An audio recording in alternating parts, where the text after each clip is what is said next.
I have learned about some of the tricks of the credit card industry the hard way.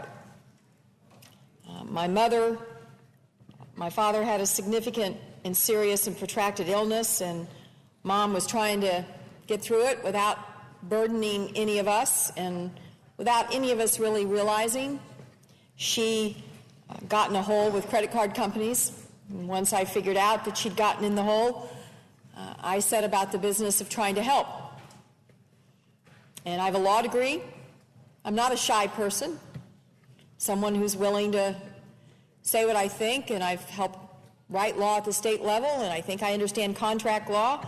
And as I began to get through all the fine print and deal with the credit card companies that she was indebted to, I became more and more frustrated. And I began to realize what has happened with unsecured debt in America through credit card companies. There's a lot of bait and switch that goes on. There's a desire to get a hold of the credit card customer that never pays principal. My mom was a dream customer because she paid like clockwork in terms of minimum payment, but never quite had enough to get around to the principal. And then the saddest part of this story was how hard it was for me to pay off the cards. They didn't want me to pay off the cards. She made a payment on a card, and I paid off the balance, and the bill came, and it was a negative balance. They owed us money. But you're not going to believe it. They owed us money, and guess what they'd done? Charged us interest. It was mind-boggling to me, the tricks and the traps that were embedded in these credit card agreements.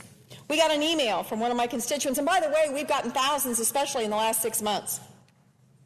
The reason I'm contacting you is because of a problem with Bancorp.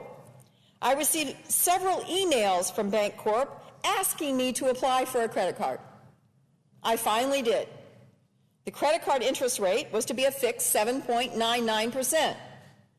After the card was approved, the interest rate was 7.99 for several months. Then the rate was raised to 23%.